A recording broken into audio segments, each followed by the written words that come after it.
Good evening. Why don't we go ahead and call our meeting to order. Welcome to the Monday, October 20th, 2014 work session of the Falls Church City Council. Thank you all for coming this evening. Appreciate your attendance. Why don't we go ahead and get started? Mr. Shields, would you like to start with the first item? Thank you, Mayor Tarter, members of council. The first item on the agenda is the draft resolution that we just wanted to bring to council so you could see it, comment on it. The intention is to bring this back to council in November after the referendum, if it is approved. The referendum question being, should the city fund $15.6 million in debt for the expansion of the Mount Daniel Elementary School. $1 million of that was financed last year. That's funding the architecture and some of the initial soft costs for the project. So $14.6 million is what's called for in this referendum, or in this resolution.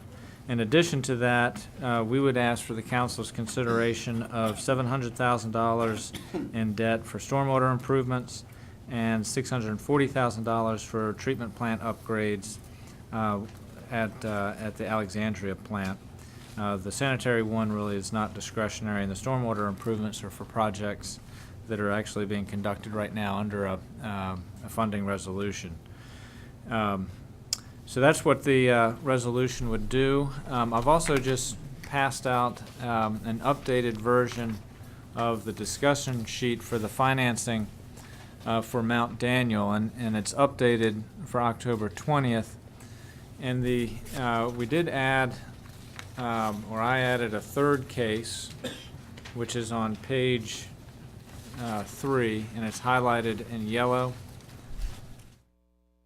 And this case offers for the council's consideration an option to use the full $4.2 million in developer contributions to reduce the bond issuance.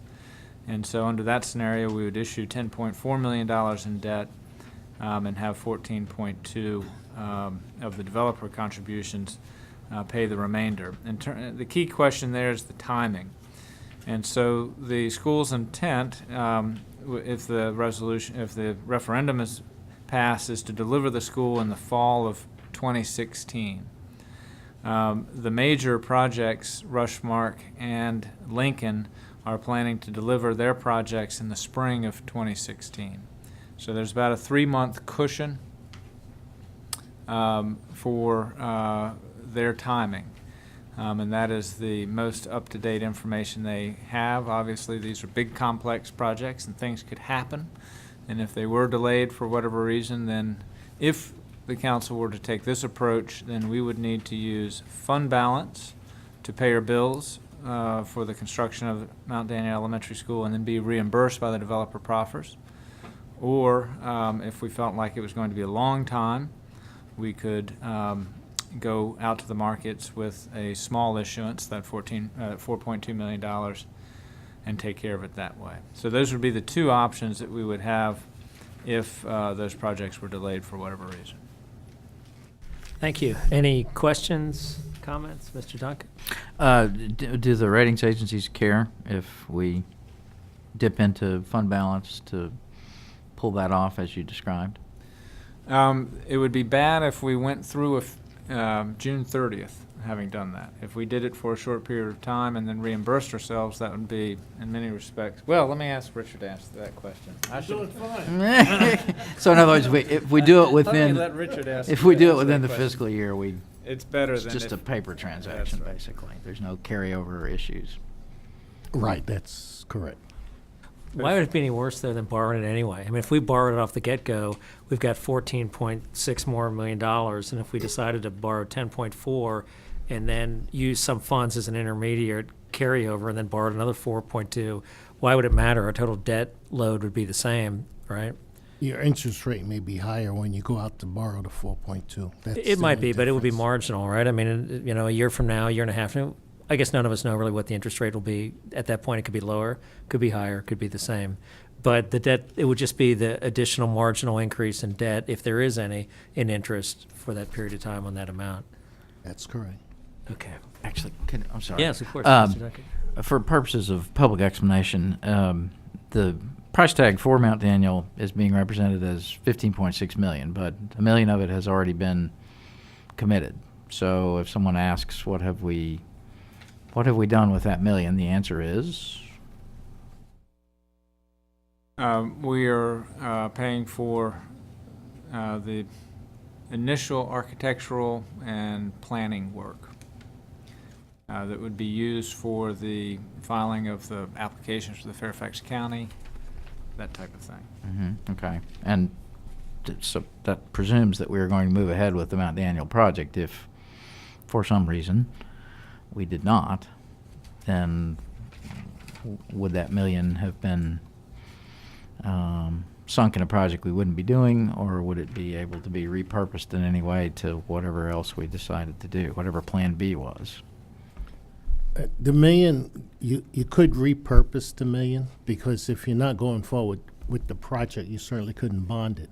However, the consequence of that is the $1 million that you spent would come out of your fund balance. Okay. And I'm not sure from the schools how much money has been spent. I don't think a lot has been, but I don't know that figure. I do think that if the referendum is approved, then that initial $1 million will be spent very quickly to move forward with applications and things like that. Okay, so it's still fair in the main to say that, probably over $15 million is going to be spent, because probably less than $1 million has been spent now. That's fair. to Okay, say. I'm just trying to get the numbers right in case anybody's following closely. I think we've discussed this in the past, but it sounds like you need some more information from the developers. I think their signs indicate they're delivering spring 2016, if recollection serves correct. Does that sound right with what you've been told previously? I know you haven't had an update from them. No, I have had an update, and they say spring 2016. Okay, because you're saying due 2017 for these numbers? No, unless I misspoke, what I reported earlier was the developers, they're expected to be complete in the spring of 2016. But the front page here says due 2017. Yeah, that's fiscal year, and I think that's, with the information we have right now, it should be at the end of FY16 is when we should receive those payments, not Okay, FY17. So we're using different terms, though. The school is going to deliver in, So let's just use calendars. let's do times. calendar, that's Yeah. right. So they're going to deliver in fall of 2016. Okay, The developers are expecting to deliver and apply for COs in the spring of 2016. okay, so as it's, If there's 3 months, pretty safe 3 months cushion, possibly 6 months cushion, between the completion of the Mount Daniel project and the receipt of the proffers. Now, in terms of, I've asked the schools for their tentative draw schedule, but it is reasonable to expect that the heavy draws will be later in the project. So I think for what we know right now, this case 3 is feasible. okay. Are there any other questions? Ms. Conley? This isn't about the Mount Daniel project, it's about the or the ordinance here. You have $160,000 for stormwater improvements, Yes. which is above the stormwater fee that everyone's paying, or what is that? No, that's would be paid for out of the fees that everybody's paying for. And so the debt service on that stormwater project, these are for projects that are actually happening right now. Right. The Great Falls, Little Falls project, the Cherry Street project, those capital projects were planned to be paid for with debt. And so this would be the debt for this Oh, project. okay, so this is just the They're plan. already in the stormwater budget in terms of the debt Okay. service. Okay. So these stormwater, the expenditures clearly were planned, but the bonding of them was also planned? Yes. Okay, so that was contemplated all along. Why wasn't the bonding done earlier? When is construction? I thought construction is imminent. It's about to start any day now, isn't it? Or in the next month or so? That's right. So, but wouldn't you typically get the bonding teed up a little before that? I mean, you're asking us right now at a work session, we're not gonna vote on anything at a work session. This is gonna take a little time to happen. Is this behind schedule a little bit as far as your bonding? No, I mean, this, No, what we do is we normally come to council and we present you with a bond reimbursement resolution. It's contemplating the bonding because we don't know exactly when. Under normal circumstances, if it weren't for Mount Daniel, we wouldn't be going out to bond now. So the bonding reimbursement resolution gives us 18 months where we lay it out, but we can reimburse ourselves. So you're just doing that to piggyback on Mount Daniel? Yes. Okay. Okay, and let's talk about the last bit, the sanitary sewer improvements. Can you talk a little bit to what that is? those are for plant upgrades, and this has been part of a cycle of improvements that 4 Mile Run Treatment Plant has been doing and Alexandria Treatment Plant have been doing to comply with the Chesapeake Bay nitrogen removal mandate, and so this also is planned. So do we have a compact essentially with the various jurisdictions that we have to pay a certain percentage of Yes. whatever it is? We're partners. Gotcha. And so we issue our own bonds for our share, or is it just collectively bonded and we pay a share of the collective bond? No, it's our bond. So everybody issues their own bond for their own share? Yes. That's how it's customarily done? Does anybody cash pay these, or is this pretty much everybody I bond? don't know. Yes, they do? Alexandria does. Okay. I think Arlington may as well, but I know Alexandria does. So why don't you step up to the mic if you don't mind, Mike? So Alexandria, and this is for capital improvements, I presume? Yes. And so Alexandria actually pay-as-you-go for capital improvements to the Ye- sanitary? Yes, a significant portion of it they do. And what kind of money are we talking about? For both our own share, but Alexandria and the, Oh, Alexandria's share, I don't have the numbers off the top of my head, but hundreds of millions of dollars. and is that funded through sanitary fees? In other words, it's basically not the city coming out of pocket. That's correct. It's basically all the ratepayers coming out of pocket. That's correct. So in some ways, it's not a great feat of Alexandria. It's just a great feat of everybody who happens to pay money to Alexandria to do that. That's right. Okay. So why are we bonding our share, though, if everyone else or Alexandria cash pays for this? Do we get a share of the cash that comes generated through this at all? Share of the cash generated Yeah, in other through- words, do we just pay into the Alexandria system, and how is it they're able to cash fund these great expenditures? Are the fees higher than they should be? So that They're an entirely different structure than us. They have a number of partners that pay in with them. They have an entirely different financial structure in terms of payments that come into them, obligations they have out, and we're just different organizations. Bonding these is not uncommon. Like I said, Alexandria cash pays a large portion of theirs. Arlington bonds a large portion of theirs. They cash pay other portions. I think Richard might be able to give more detail onto possible explanations. So how much is this, and how long a period of term is it for? Does this fully meet our obligations for that entire period, or we get new obligations as time goes on? We need to upgrade this or that, and 2 years from now we can be Well, with they something else? do a 20 or 30-year plan, so we pretty much know what their capital needs are, and we know what our share is. And so are we fully funding 100% of our share? Yes. And we feed into their system. Do we bill separately for our sanitary sewer? No, we do not. Who sends the bill out for that? I thought that was through the city, and that previously the water system had billed both for water and sanitary. Fairfax Water bills for Now- us. now- Fairfax Water bills for But us. it's for us, but the money comes into us, correct? Yes. And then Yes. we use that money to pay our bond and then go ahead and pay Alexandria? Is that what's happening? Yes. Okay, so in other words, we're kind of a conduit for these fees to Alexandria.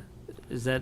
Well, pretty much it? yes, the Alexandria fees though are just a portion of our sewer budget. So we collect fees. We collect our user fees, the commodity fees per 1,000 gallons. We collect availability fees, also called tap fees or hookup fees. So we also have a number of revenue sources coming into us, and we use those to pay for our operations and maintenance. We use those to pay for capital costs on our system, capital costs at Arlington, capital costs at Alexandria. Those are the primary. And are they entirely segregated from our general fund? Yes. Okay. But not legally separated. In other words, they may be kind of put in a different box, but it's not a separate entity that maintains this. Is that right? No, it's just a separate fund. Okay. All right. Your sanitary sewer is based on user fees, so it has to be separate. It's not part of the general fund. Yeah. It's supposed to be self-sustaining. That's why we do rate increases every few years as the needs arise. But again, we are partners, and we're probably in the, I'd venture to guess we're in the 5 to 10% range in terms of the total cost of the sanitary sewer. At Yeah, it's much more. at Alexandria, we're 0.8% of Alexandria. We're not even, And so this is bond going to require the rates to go up? In other words, the fact we have a new capital expenditure, our rates they've already been projected in the rates. Okay, so the rates we did, adjustments we made last year, presume what we're doing right now. Yes. Okay. Any other questions about this? All right, why don't we go on and move to the next item? Thank you all for your input. We appreciate it. We wanted to just provide just a quick update to the council on the water sale proceeds. We don't intend to rehash old items, but we do want to answer some of the questions that have been raised. One of the questions is, what is the UAL? What is the unfunded actuarial liability? And we have been informed today, and we will be informed in writing this week, that the UAL is the $9.2 million that we had been given as a preliminary number about a week and a half ago. Connie Rydberg, the chairman of the retirement board, is here, and just wanted to let her be available to the council if there are any questions. And one thing that the council has had questions just about was the potential for the volatility of the returns, and the retirement board in its report to the council in April had gone through the probabilities from a statistical perspective based on historical returns of what the sample range of annual payouts would be at year 5. We've discussed that we would take the returns on an annual basis and we would average them over 5 years to smooth out the annual returns so that we would not have year-to-year budgetary shocks. And through that methodology, we think it'll be fairly stable. But there, with the investment mix that we have, there is the possibility that we could have sustained returns that are less than the 7% that we've modeled. And there's a percentile chance that it could be above that. With the $9.2 million, earlier we had proposed that there be a cap on the annual return at $1 million, and that was based on an $11 million investment in the pension fund, and that was about a 9% annual return would be your cap. And if we applied that same 9% annual return cap to the $9.2 million figure, then the cap would be $830,000 in any given year. In any year in which the 5-year smooth returns were above that, then that would just go to increase the basis of the sub-account that we've proposed to be created here. That's a quick summary. If there are any follow-up questions, Connie, Richard will try to answer them. Thank you very much. Thank you, Ms. Ryberg, for all your work. I know this has been a long process, and I think despite reports to the contrary, there has been much discussion about this for many, many months. Do you have anything you'd like to just say, having heard maybe some of the discussion, not so much tonight, but over the past weeks or months? Any thoughts on what you've heard, or anything you'd like to clarify from your perspective? I mean, I think the message has been consistent. I know we continue to talk about this as being funding the pension plan, but it's really creating an endowment fund for the city that's structured within the pension plan so that proceeds from the sale can be invested in stocks and bonds. But, we've talked about that. I guess I'm more open to questions from the group if there are. Thank you. Are there any questions, Mr. Duncan? I want you to Quick say scroll it. what you just said again and slowly. You're creating an endowment for the city that's invested within the pension fund. That's right. So the intent here is that is the one place where the city can invest in stocks and like a corporate bonds. So really, this is a structure that we're creating an endowment account that's within the pension plan, again, because that's the only place you can invest in stocks and corporate bonds to generate those higher returns for the city to long-term pay for various projects. And when, excuse me, thank you. And when you say long-term, as concerns the city, unlike an individual who does have a investment horizon that contemplates retirement, for the city, there is no retirement. The investment horizon is, perpetual, as best we can understand that word. That's right. And so when you discuss smoothing over 5 years, that is a way to, keep tabs on how the market is performing and where we stand in regards to our pension liabilities. But effectively, using this investment strategy is a way to figure, for all intents and purposes, that the city is going to earn 7% in perpetuity. That's right. That's the intent, that we're not intending to touch the 9.2 million principal. The intent is to use the investment earnings.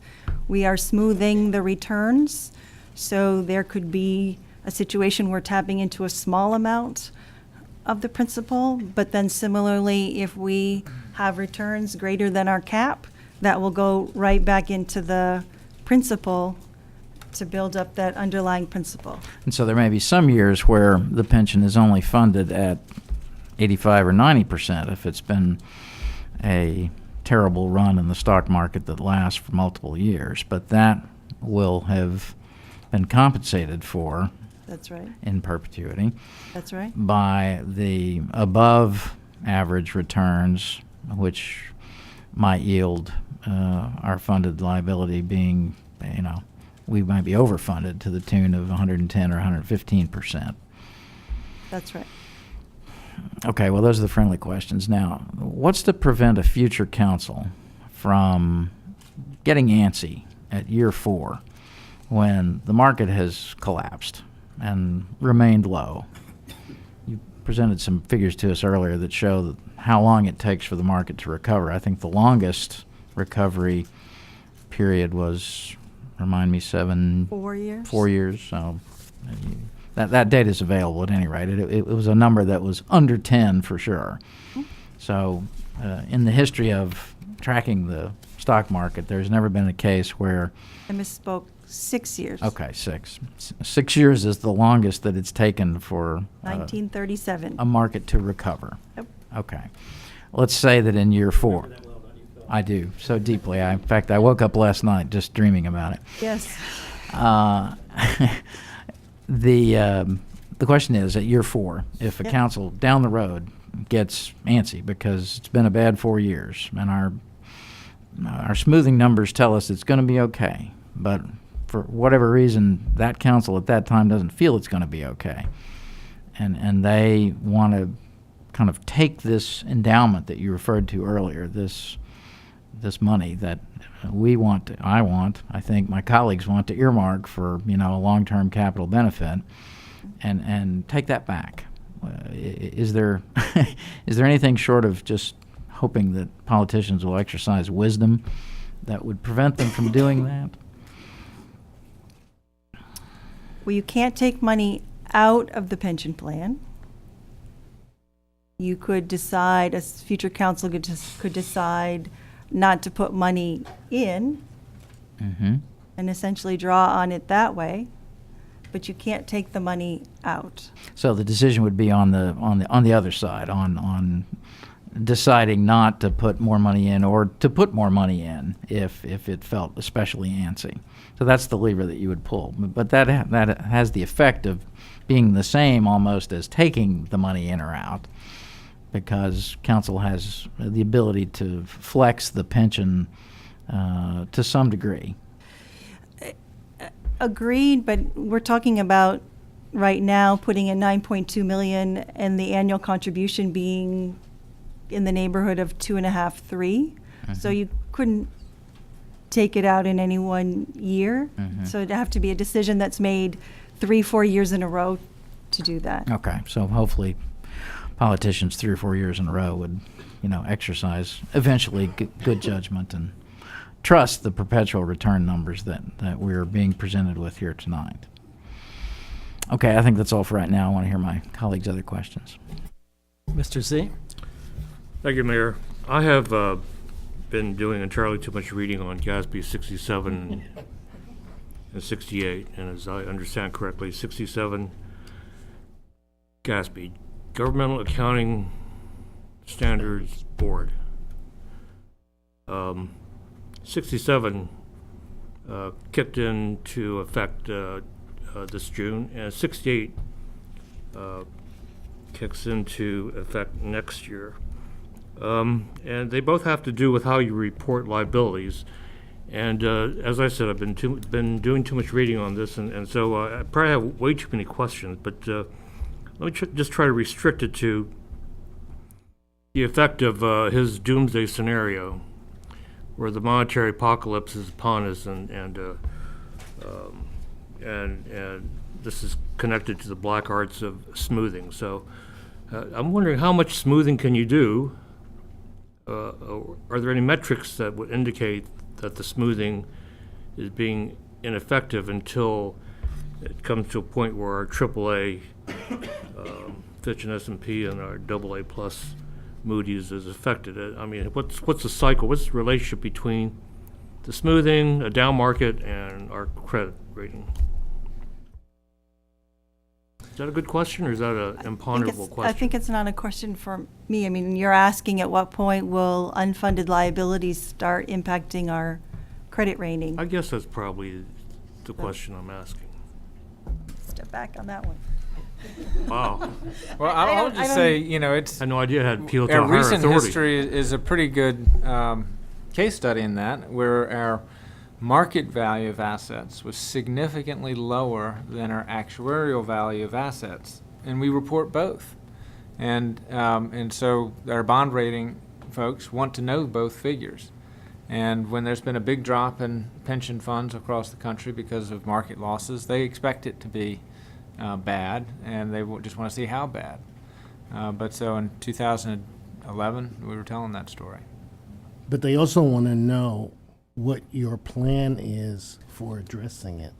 So, every year we make an effort to pay 100% of our ARC, and I don't anticipate that changing. And as long as that doesn't change, you therefore have a plan in case of your disaster scenario.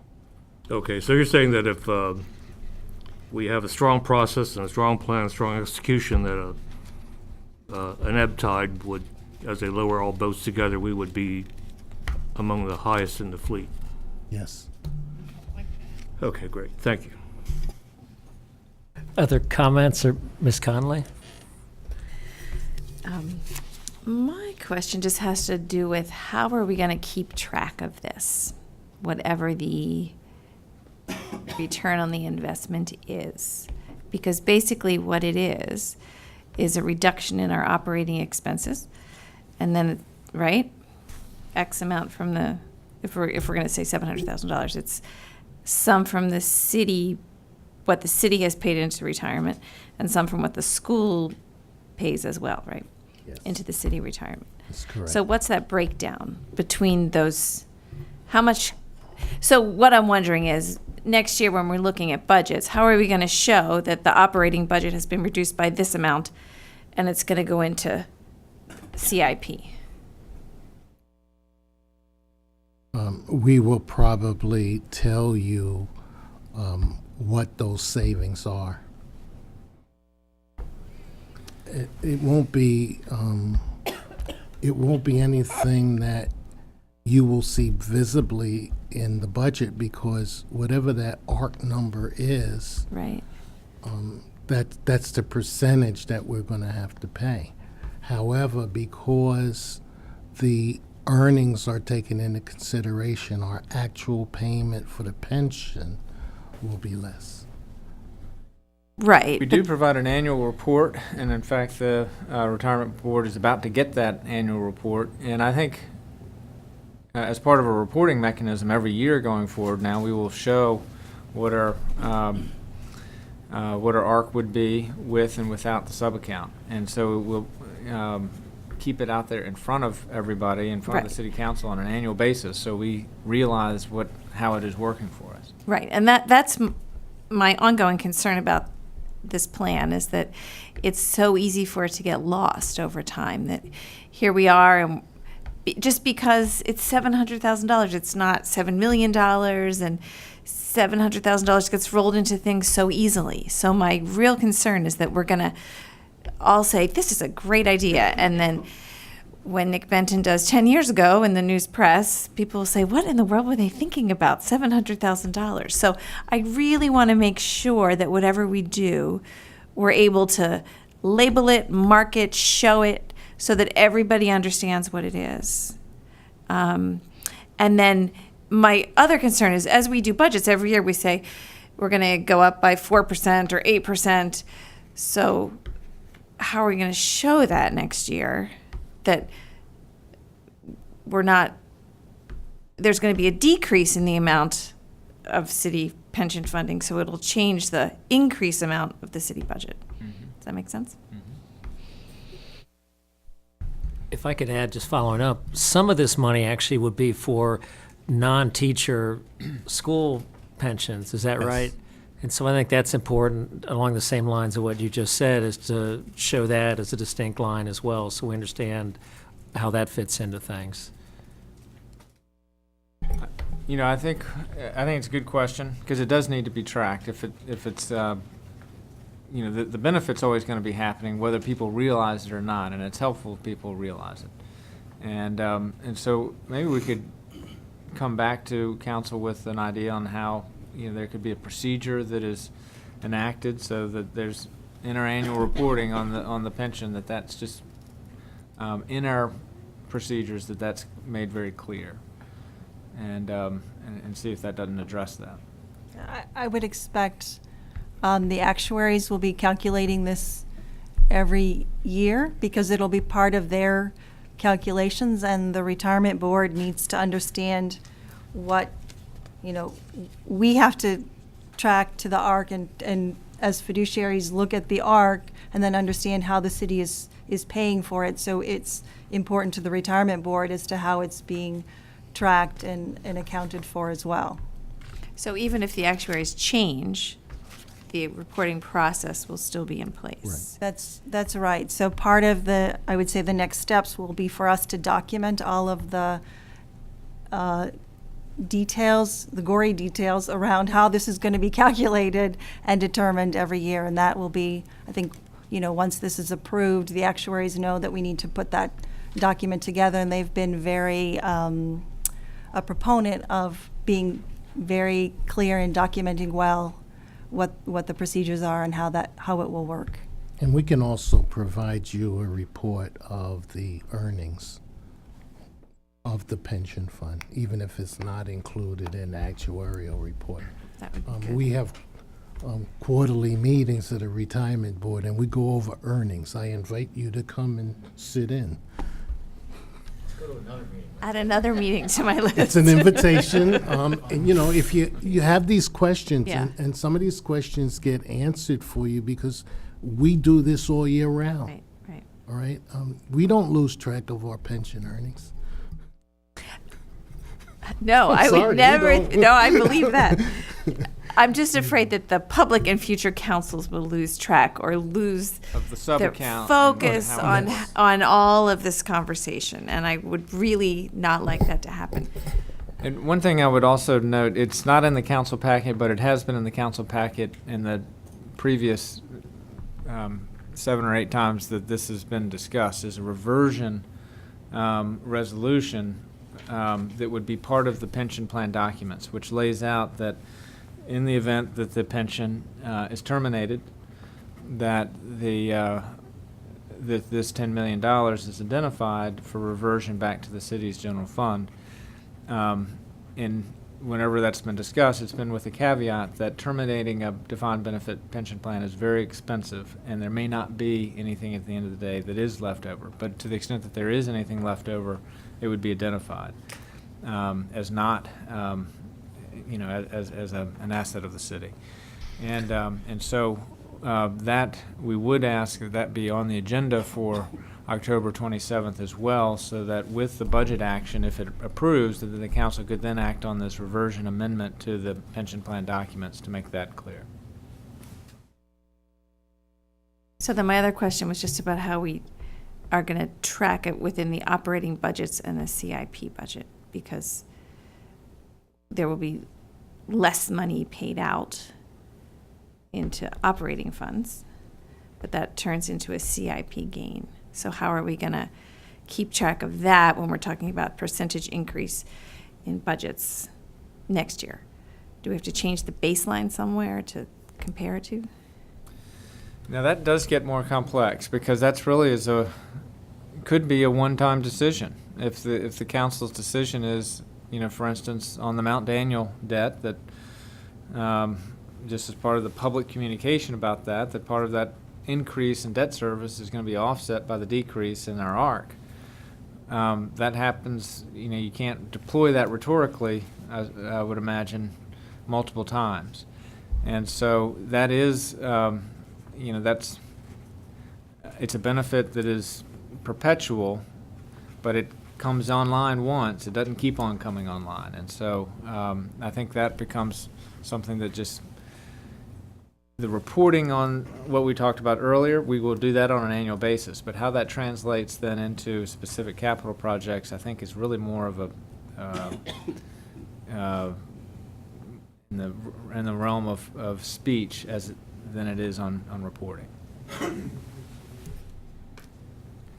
Could you elaborate on that a little further?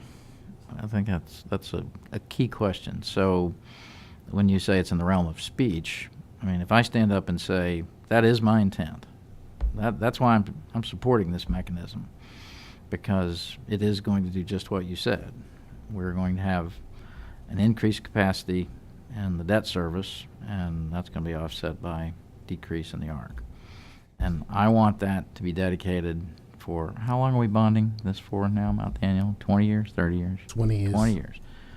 I want to be able to say that for 20 years, that's where that money is supposed to go. Is that, can that legally be done? And I think the answer is no. Can it morally be done? Can it legislatively intendedly be done? I mean, how does that get communicated into the official record? I guess as we prepare the budget, we can show you or tell you in a narrative that of the $600,000 or $800,000 increase in debt service, X amount is covered by the reduction in our ARCs, our ARC savings. Mm-hmm. So I mean, it can be there in the narrative. Okay, and the narrative of each year's Year's CIP, budget. basically, until 20 years is out, and then the council 20 years from now can decide what new thing they might like to do with it, That's assuming correct. that the 20-year promise is held. Okay. While I have you here, on the question of pensions, the other question that you hear raised is, Falls Church is going to be the last jurisdiction on planet Earth that's paying a defined benefit pension plan. Everything's going to go to defined contribution. I don't know that that's true, but you do hear people say that. Even if that were to occur, we would have the obligations to everyone who is currently on our pension plan first, right?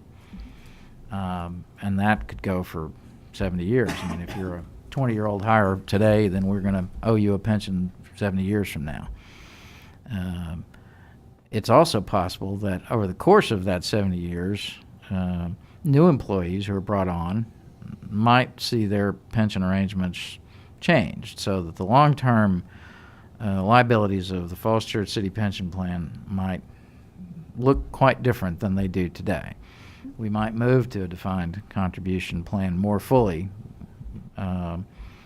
And the point here is that we're not locking ourselves in the sense that there's no flexibility to adjust to changes in the nature of pensions that we cannot contemplate right now. Future councils would have the ability, just as we do now, to increase the percentage that our employees contribute to their pensions, or to make it a richer, a thinner mix of benefit as opposed to contribution. Is all that correct? See where I'm going with this? Yeah, that is correct. And, those changes that you've described, they have happened in the last couple of years. So employees contributed 0 for a while the plan was well-funded, and then that employee contribution was reinstated a few years ago. The pension plan benefits were reduced for hires after a specific date. So that certainly remains an option and has been, as a matter of fact, undertaken in the last couple of years. So, Okay. yes. So there's some flex. It's not a straitjacket situation. There's some flex of the nature that you described. Not in your commitment to meet the obligations, but in the richness of the mix, basically. Right. You have to honor what has been earned by people so far. You can make changes prospectively. Thanks. Is it possible, along the lines of what Mr. Duncan was just discussing, to either legally make this change, or at some lesser level, to essentially say that, look, the savings that are going to accrue to the city? They're not going to be used for example, we become overfunded. If our investments do wonderful, we're fully funded, and they go up 20% next year, all of a sudden we're overfunded, that those benefits won't accrue to the employees who are paying into this system. In other words, have a holiday, but of making payments because they're not necessarily, quote, needed actuarially because we're already fully funded. Is there a way to kind of lock that up in terms of the plan, or the actual plan that gets filed, or whatever, to ensure that any benefits accruing from the full funding of this plan, or an overfunding that may occur depending on what happens in the next couple of years, accrue to the city and not to the employees who are paying into the system? Anybody can answer that. In other words, basically what I don't want to do is pay this money in, and the $700,000 savings will accrue to the city and for capital or operating or whatever we may choose to do with it, but not necessarily to the people who are paying in, because they basically have a deal where they make a contribution every year, and that's the deal. And then we take the risk of whether investments go up or down. It's a defined benefits plan, not a defined contribution plan. And so I want to make sure that whatever money we put into the system to fully fund it ultimately accrues back to the taxpayers of the city, not necessarily the employees who are paying into it. Is there any way to ensure that happens? Or is that something that just politically, if the thing gets way overfunded, the employees will come with pitchforks and say, we don't want to pay as much? In other words, I want to ensure that doesn't happen. It's just a question of discipline. I would hope that you have learned, that this current council has learned from the actions of prior councils. When you were overfunded, there may have been employee rumblings about, well, why don't you increase the benefits or give us a holiday, which, by the way, from what I understand, didn't happen. The employees did not want to reduce their contribution, but council made a decision to do that. And, again, this is about discipline. If you decide that employees are going to contribute 5%, then you need to stick to that. If you decide on what the longevity is going to be, what the vesting is going to be, you have to stick to it. So then it really relates purely to, Carol, if you've got anything to say, our new city attorney, Carol McCroskey. Well, I was just going to mention that one thing you can't do is you're not able to bind a future city Sure, of council course. as to what they can spend. Sure. So in other words, if the pension fund was earning a lot and became essentially overfunded, there's nothing that you could do today that would prevent a future city council from using that overfunding to benefit the employees rather than just the general fund, say. But you could state that as your intent, adopt the resolution that identified that as your intent, but you wouldn't be able to bind them for the future. Of course, okay. So it is possible maybe that we could do a resolution associated with it stating our intent that this would be, the purpose of this savings would be used in this manner, capital or whatever it might be. And so maybe that's something we ought to consider for, then going forward as to an accompanying resolution to make it clear our intent.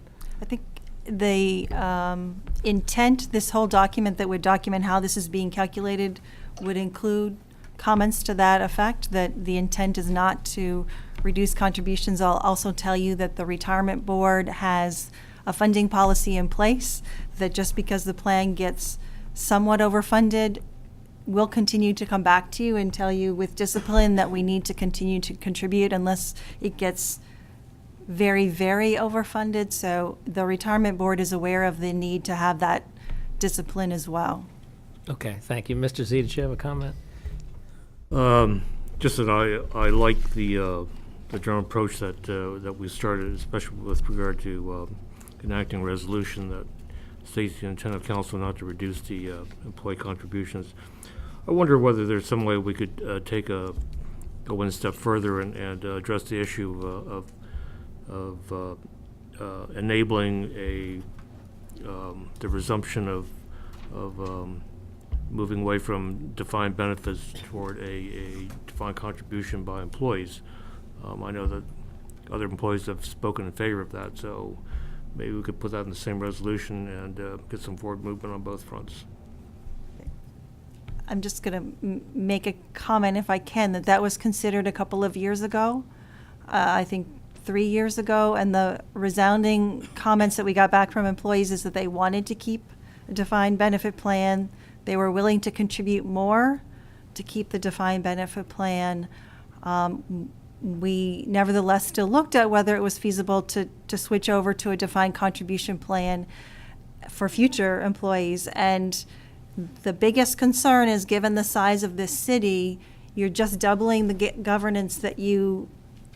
governance needs and infrastructure needs that you have. So with a defined benefit plan, you've got a lot of oversight and other infrastructure that you need to have. If you then add a defined contribution plan, you need the whole nother infrastructure, fiduciary oversight, vendors to help with that plan as well. So you have to understand the increased cost to the city, which is why we did not go down that path. Yes, I fully understand that, just as I fully understand that what I'm talking about here is become a preferred approach in many areas. And I think that we owe it to the citizens as much as we owe it to the employees of the city to allow them to look at a hybrid plan. And if it costs more to set up, it's just part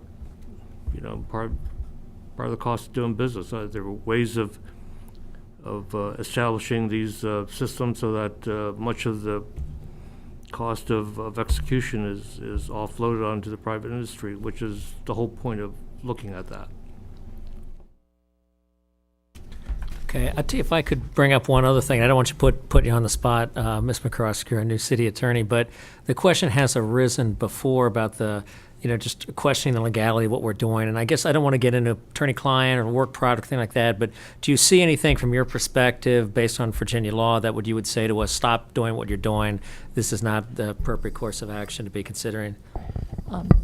I do not. I think at this point that under the Virginia laws, the city council is fully authorized to, and especially under its charter, to take this action. And we've also received input from outside counsel on the pension and tax issues, and that has not raised any concerns at all.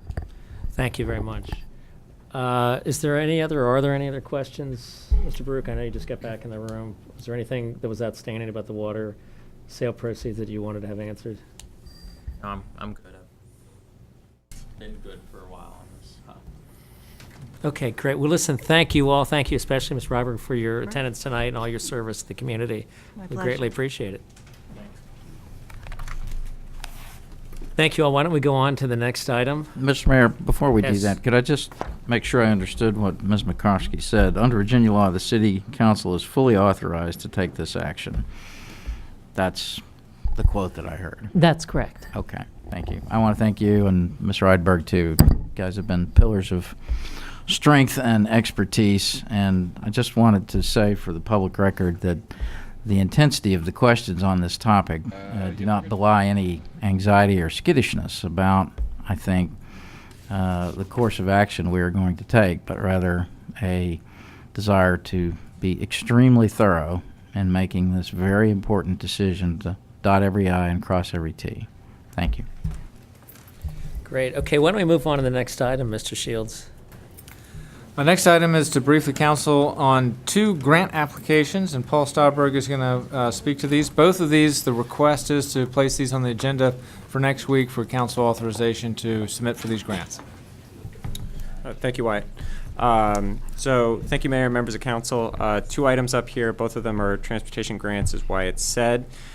First one is an application for a program that I don't believe the city has used before. It's the Transportation Alternatives Program, which is a federal program. And it's specifically designed to improve transportation alternatives to the automobile. So bicycling, walking, things like that. And what's envisioned for this application is really just the first grant in what would be sort of a long series of grants to get this project done. The project envisioned is what's called a Great Streets Project for Park Avenue.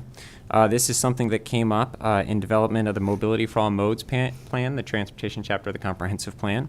It also came up again in the downtown small area planning process. And we've seen this again and again in all the small area plans that are done.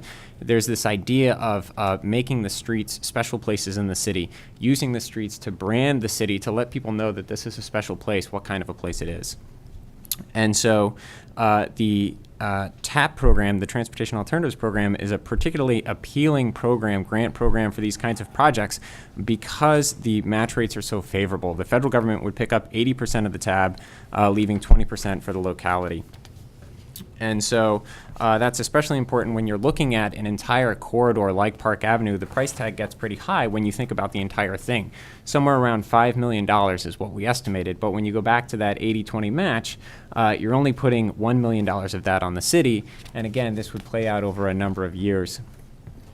For example, in this first year, even though the total number would get up to $5 million, we're only going after $100,000 in funding this first year.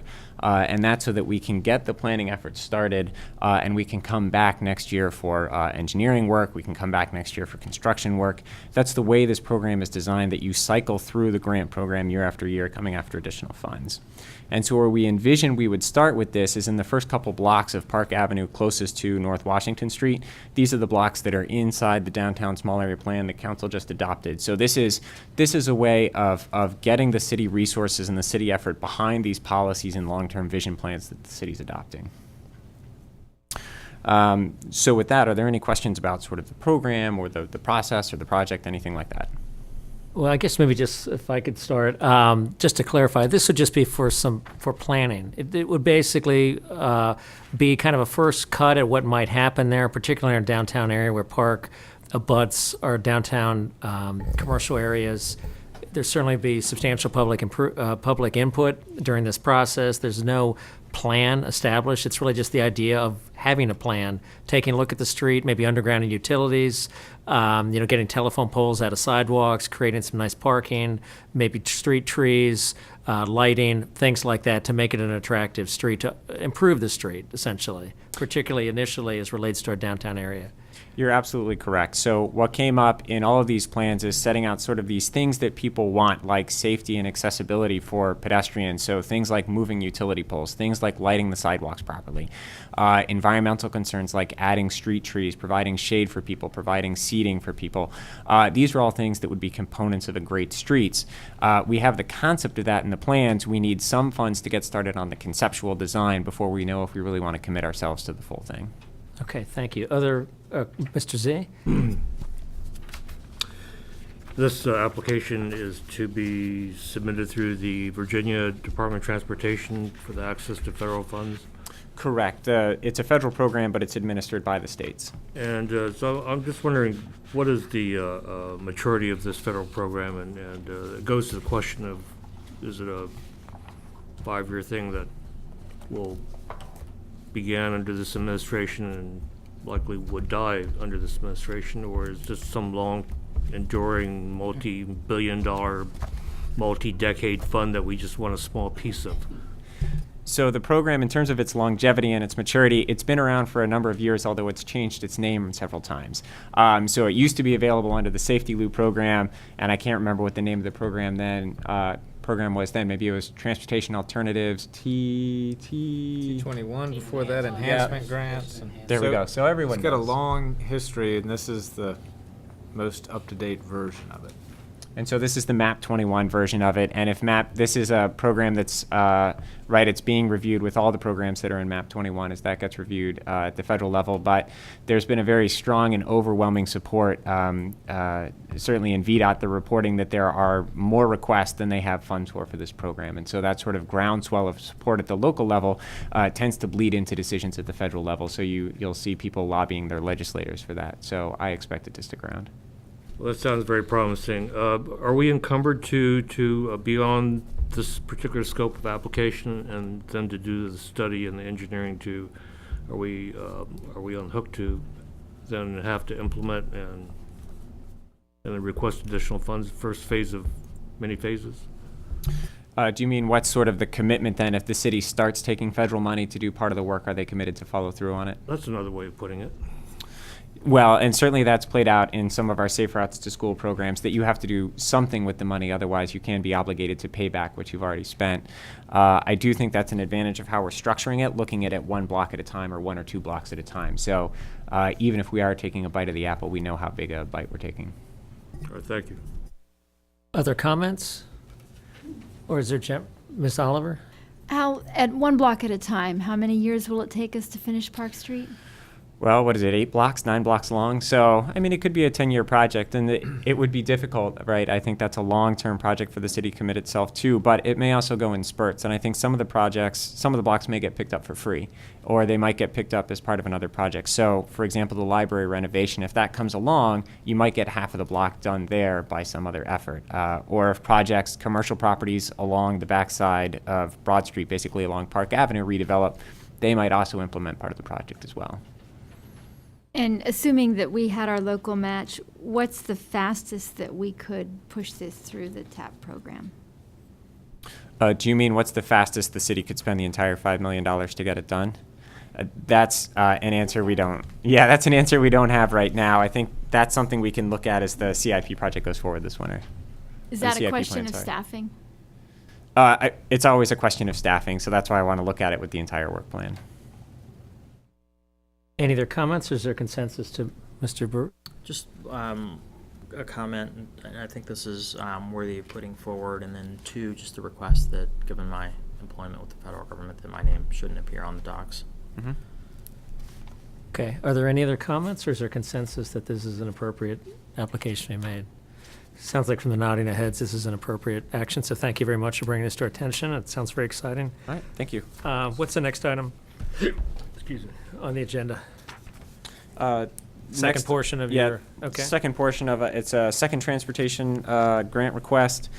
This one is under the VDOT revenue sharing program, so this is a state program. This is something that the city participates in every year, or as many years as I can remember. It's a, whereas the federal program's an 80-20 match, this is a 50-50 match, $1 state, $1 local. And the city in recent history has been applying for funds to do various needed traffic signal upgrades and intersection upgrades. This was, again, these traffic light programs were also called out, Mobility for All Modes. So again, we're trying to align the long-term vision for the city, which includes maintaining the infrastructure that we have with our grant application program and then our city work program, so that we get everything lined up. So what's going on here, this application is really to fill the gap in some recent funds that we recently received. Over the last, I think in last year, we put in grant applications for 4 intersections. They're listed on the staff report: Broad and Cherry, North Washington and Columbia, Northwest and Great Falls, Northwest and Lincoln. When we put in the application, staff expected that the intersections would cost somewhere between $300,000 and $500,000 to bring up to sort of the city's vision for what these intersections ought to be. After recent experiences in other projects, we've realized that a lot of times we end up value engineering right at the end, and we tend to value engineer away sort of the elements that people have stated recently that they really care about, like pet access and pet safety. And so what we're trying to do with this round of applications and go in and make sure that we don't have those gaps at the end. So instead of assuming that the intersections are going to cost $300,000 to $500,000, we'll have authority to spend up to $600,000 per intersection. And these grant structures are such that they're up to the dollar amount. So if the city doesn't need the full $600,000, we're not obligated to spend that full amount. So we would spend what we need up to $600,000. And so this, if I could just interrupt for a second. Yep. So we would not necessarily be doing these projects. This is essentially just requesting for the grants. Is that right? And if we don't get the grants, then we'll revisit what kind of improvements we want to do. In other words, we're asking for the full range of what we would like to do with the idea that we may get funding up to 50% of that total cost. But if in fact we don't get those grants, then we'd be having a further discussion about do we want to spend this amount or what's a priority, et cetera. Is that right? Correct. And I think that's a way a lot of items are structured in the transportation CIP, which is to say that this is the project we want to do, this is how much it costs, we're only going to do it if we get sufficient grant funding. Okay. Mr. Z? So for the people at home as well as for me, the scope of work is remove existing span wire signals, construct new signals, improve pedestrian crossings. And you've characterized this as the difference between a 300K and a 600K intersection. So just for all of us and the boys and girls at home, what is the difference in that money? What does that get us that we can see? Sure, the additional funds. So the things we'll be making sure we have the ability to add to these things. Utility relocations. A lot of places where these intersections are located, we have above ground utilities. If we don't have enough funds to underground them, we can at least move them to a spot where they don't create a pedestrian impediment so that we can have a 4-foot or a 6-foot clear space for pedestrians. Additionally, it can bring curb ramps up to code that a lot of or up to standard, sorry. A lot of the curb ramps we have don't meet ADA standards. We can make sure we have enough funds to do that. Additionally, the intersection geometry in a lot of these places is pretty bad.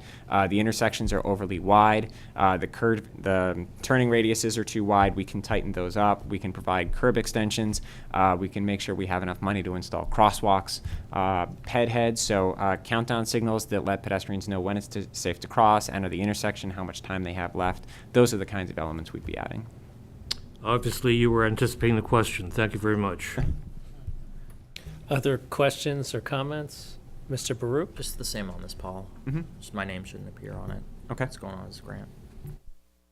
Okay, other comments or questions, or are people comfortable with moving forward with Mr. Stoddard's proposal? Okay, I think we see the same nodding of heads. Thank you again for coming out this evening, for all your hard work, and hopefully things will come to pass with this, so keep us posted. All right, thank you. Thank you very much. And the next item is an update on the neighborhood traffic calming program. I know council is aware that we get these requests fairly frequently, and we are working with the CACT to update our program, and we wanted to just brief the council on a couple of the key issues that we're working with the CACT on, inform you of those issues, and we'll continue on and hopefully bring something back to you in the near future for updates to our program. Thank you. So this last came to council at the July 7 work session. That was really a kickoff meeting to let council know what direction we were going in. Again, trying to base ourselves in our long-term planning visions with the Mobility for All Modes plan. This was a specific policy need that was identified in the plan, was to update this program. And again, the motivation for this is that, as Wyatt said, we're getting a lot of requests for this. They tend to come in spurts. So we may go a couple months with not getting any, then we get several sort of combined in a couple-week period, and people say, what happened with that program? So what we're trying to do is keep the motion moving, keep forward momentum on this. We started with the CACT on this program update. As Wyatt said, we're expecting to get sort of a final version to bring back to council early next calendar year, January, February timeframe. So far, just to let you know, the CACT has really been the primary resource for almost all of the research we've done here. Most of the program updates are actually based on a review of programs that the CACT chair did. Unfortunately, he couldn't be here tonight, but really the CACT, their experience with the city, working with neighborhoods, and their review of other programs is what's driving this update. So we've come to sort of a point where we're ready to structure a new program that addresses the problems we have with the existing program and addresses the needs identified by neighborhoods as well as the city. There are 3 points that staff needs to really make sure we're on the right track for. And those are funding, timing, and then a breakdown of staff responsibilities versus CACT responsibilities. So the recommendations we're bringing here tonight, and if we have concurrence on, we'll incorporate those into the final plan.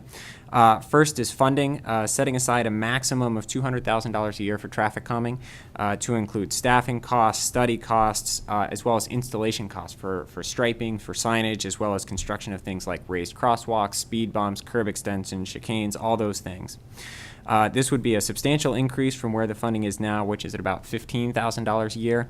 But this dedicated funding is one of the key things for getting the timing to go much smoother. Right now, we have a limited amount of funding that can take us partway through the study period, and then we have to wait for a budget cycle or get an emergency budget amendment to move forward with installation. So lining up a set amount for $200,000 would greatly speed up our installation, which brings us then into the timing phase. And we broke this down into sort of light traffic calming versus heavy traffic calming. This is new to the program. Right now, we've only got heavy traffic calming solutions really available to us through the program. Because it takes so long to get through, you want to make sure you do enough to solve the problem. There's not really a time to do an iterative approach. With the new program, we're breaking things out, so there can be an iterative approach. We can try a light solution first, taking account of sort of the application period, data gathering, community engagement, and installation. We can see sort of if a case hits sort of all the gates at the right time, getting something done in 6 months. If you go for something heavier, a light solution would be something like the intermediate solution we have right now at Park and Kent, where we have painted curb extensions. A heavy solution where you go in and actually build the curb extensions or the speed humps, there's more community engagement here. So you need to go out to that neighborhood survey where maybe you don't have to for a light solution. But with that heavier load of public engagement, the longer time it takes to get the construction lead, we're looking at about a 12-month turnaround for that. And then along that line of sort of the light traffic calming solutions and even addressing traffic safety issues in an immediate fashion, recognizing that there needs to be a split between CACT responsibilities and staff responsibilities. So some of these things are traffic control issues and safety issues that we can solve right away. Those are the things that should be staff responsibilities. Things that speak to neighborhood character and how the neighborhood functions and how people enjoy that space, that's more of a community decision, and that's something that ought to belong to the neighborhood and the CACT and the Fuller NTC program. And so that's what's really laid out there as a breakdown between those responsibilities. Great, thank you very much. Questions, Mr. Doctor? Thank you. Okay, I'm trying to, this sounds like, great progress. To have a heavy and a light response is much called for because, for instance, the Parker and Kent situation under your new scenario would have taken maybe 6 months rather than, the time that it has taken, which we all know is not what we wanted. So I'm going to, call you and raise you and ask you now, when we face a traffic safety, calming/safety situation in a residential neighborhood that abuts a commercial area, how does your new world order apply to that? And I'll just bring up a specific example that Mike knows about on Ellison Street behind the Rite Aid and the shopping center. There's been a long series of citizen concerns expressed about the speed that traffic takes that turn. And there's not a lot of residences that are affected by the specific site that we're talking about, but the ones that are affected seem extremely concerned about it and claim a safety issue. And then there's a commercial operator whose interests have to be taken into some kind of consideration. So how would we expect to deal more effectively and speedily with a situation like that under your new regime? Sure. I'll speak first to sort of setting priorities for cases. This is one of the things that we've long sort of struggled with, that under the existing program, we feel as staff sort of the only way to move forward with cases is on a sort of first in, first out basis, that if you apply first, you get handled first. That we don't really have guidance for prioritizing cases. The new program does establish a means whereby we can prioritize cases. There's a definite process for that. And so that's something we're certainly going to be looking at. In terms of cases where you have these sort of abutting properties, a lot of these things we think are going to get picked up sort of during the small area planning process. That's where we have, right, the planning opportunity areas are the city's commercial areas, and they identify sort of what should be the character of the streets in those neighborhoods. Now, that doesn't really get to the issue of where we've got someone who's in or joining a POA, but they're not really being addressed at this time because the small area planning process isn't there yet. The NTC program doesn't seem to apply. They're low on the priority list. Sort of how do we handle that? That's something that we still need to flesh out in the last couple weeks of the program. We know that we've got several issues that we need to address. One of them is for example, how do people who live in apartments get their say in this process? How do we count those folks? How do we count business owners versus residents? That's one of the things that we're going to be figuring out as we further develop the community engagement process. Okay. All right. Well, that's responsive, if not,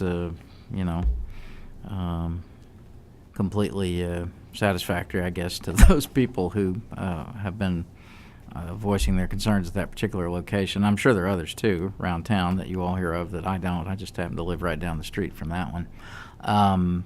So I guess before we move too far down the line, maybe there's a way to take an inventory of, as you say, the first in, first out method has been what we've used, and that has left some situations towards the bottom of the list. Perhaps we could take an inventory and see if there are any of those where a light application that would be, staff directed, manager instituted would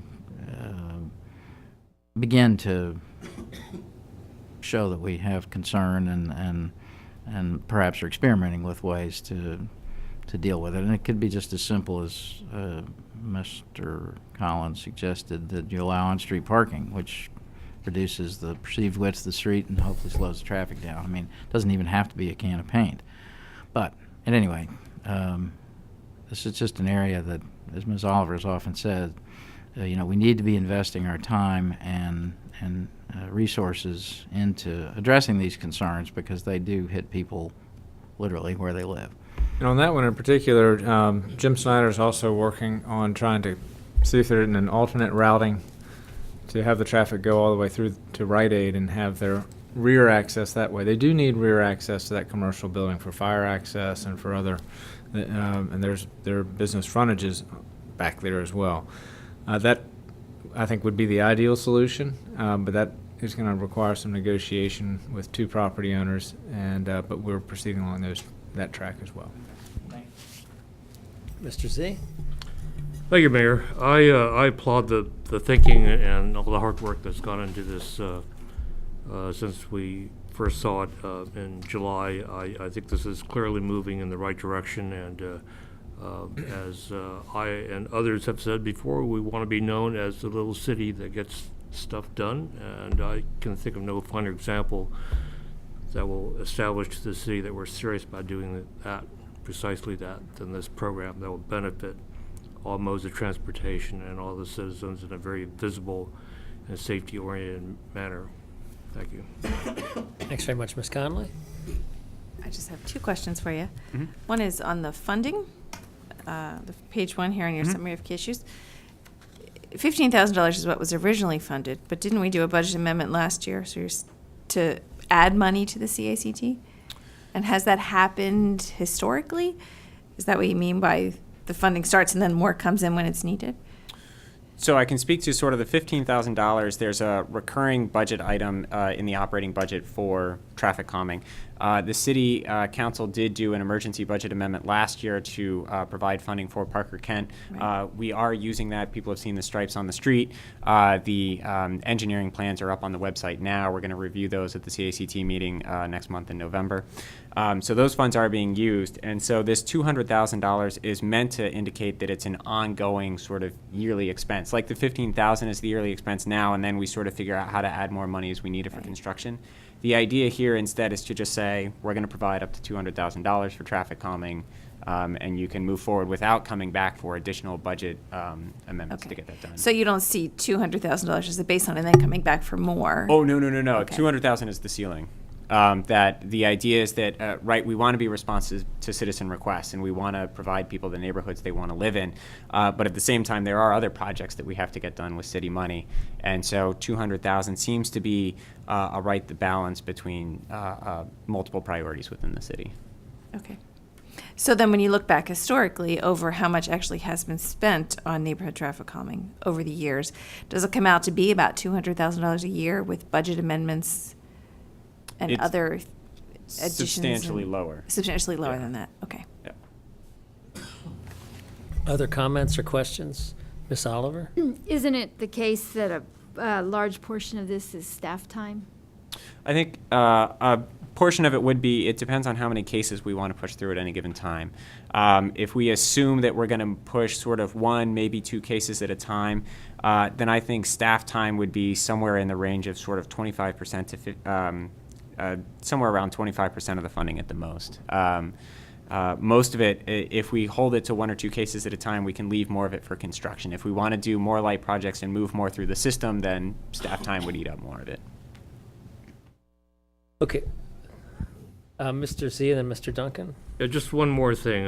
So this is somewhere in the course of these meetings, I always bring up that street light that's been knocked over and covered with an orange barrel on the southeast corner of Pennsylvania and Park Avenue, and this seems to be the right time to bring it up again. And I'm just wondering Is there whether, ever a in bad fact, time we to have bring it an up? upgrade on the status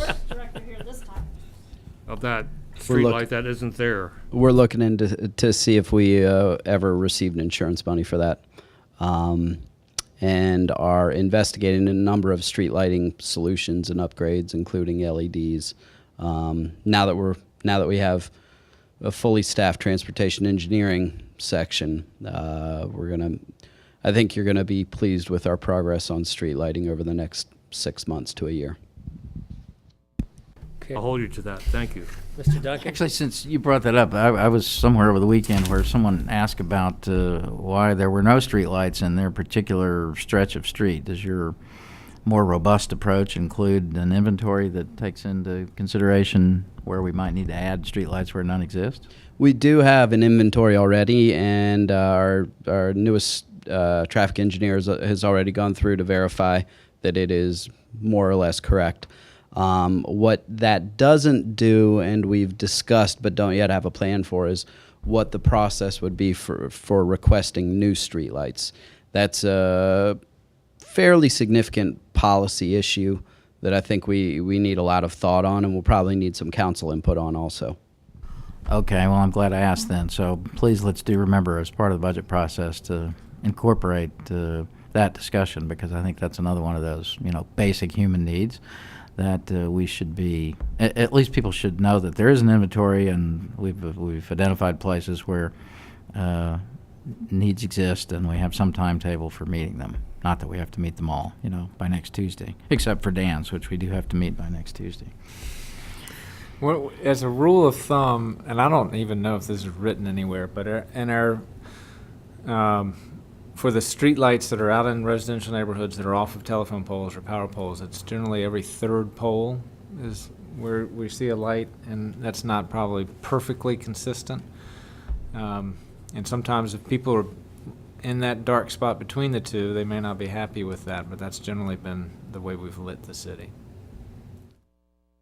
Okay, great. Any other questions, or are we ready to move? I'm sorry, have I just missed this? The budget amendment where we're hiring a new transportation planner who's going to spend time, I believe the language included, working on this. Have we talked about that and I just missed it, or does that relate? How does that relate to what we're talking about here? So the budget amendment has $70,000 that was approved at first reading for a transportation planner, and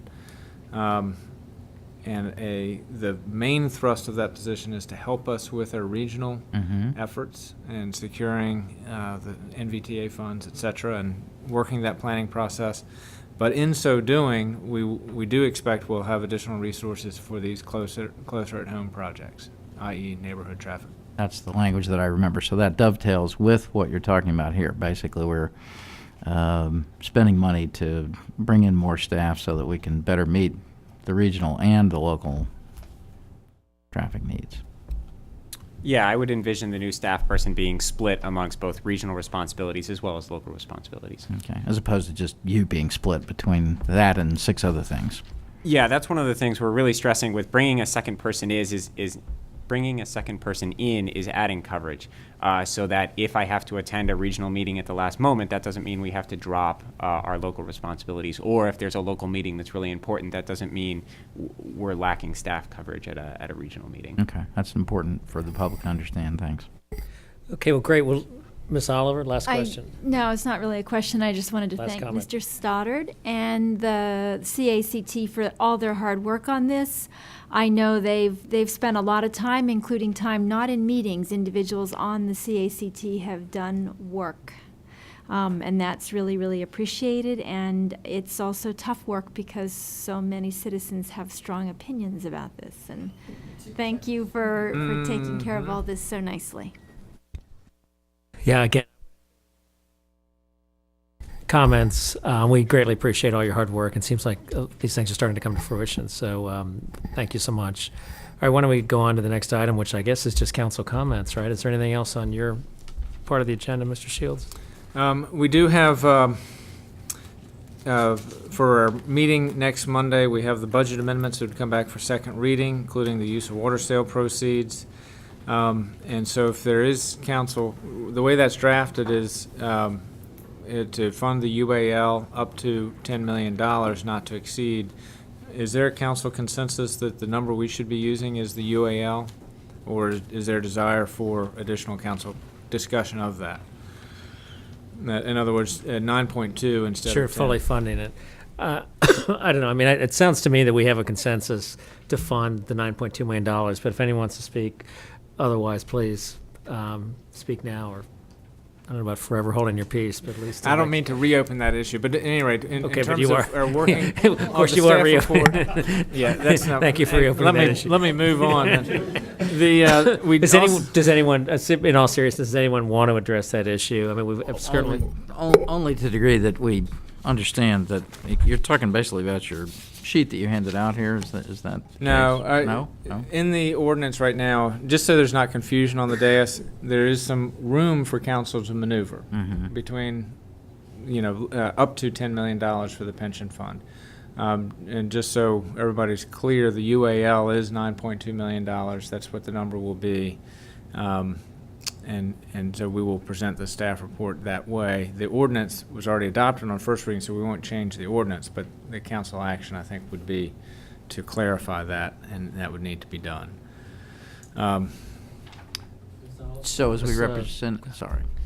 I'm sorry to bring it up. I don't mean to belabor the point, but No, I'm just going to ask about the remaining.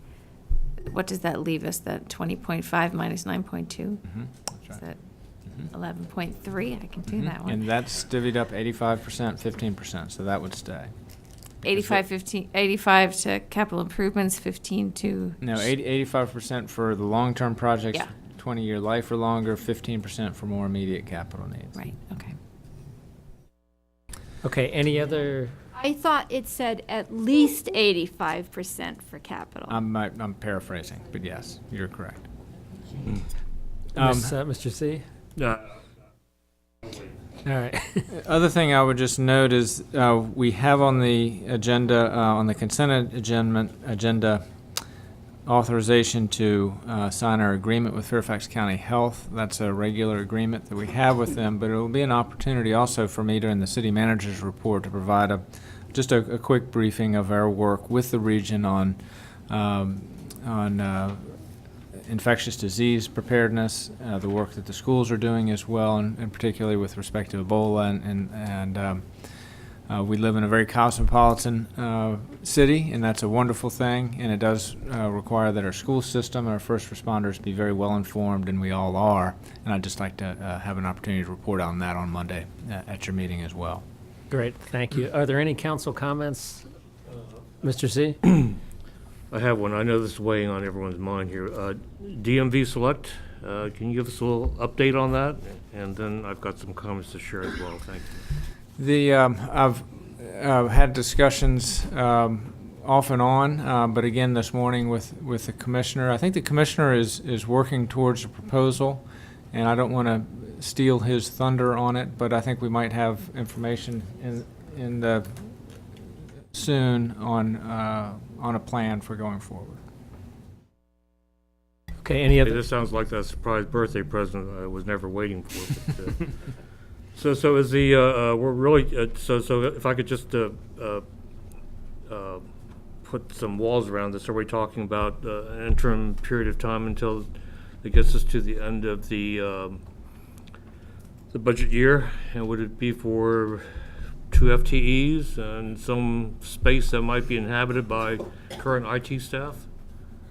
I think we've got some more work to do on the specifics. Mr. Clinton, if you'd like to speak to it, just to give you the information directly, we can invite him to the table to do that.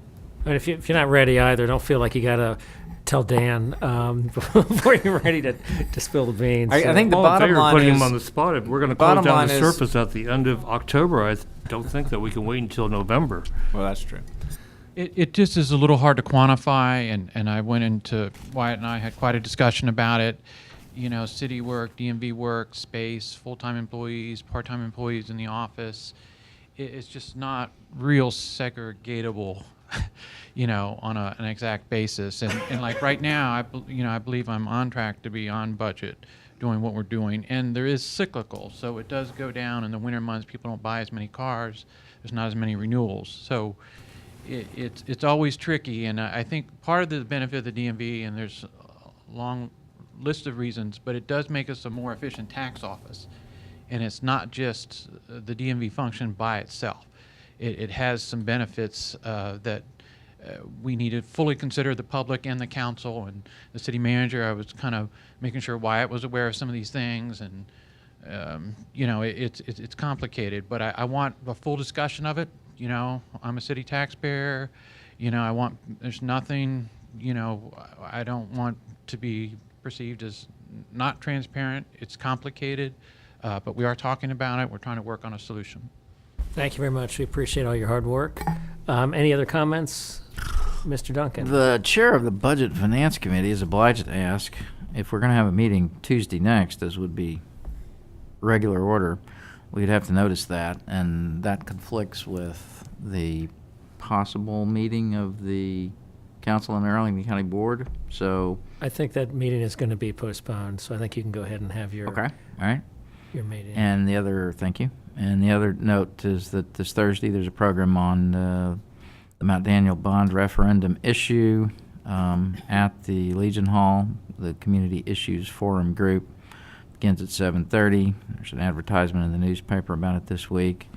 I just wanted my fellow councilors to know I've been asked to participate in that and to speak to the questions regarding how might we pay for Mount Daniel. So rushing in where angels fear to tread, I've agreed to do that. I would welcome any and all of you to come to that meeting and join in the fun.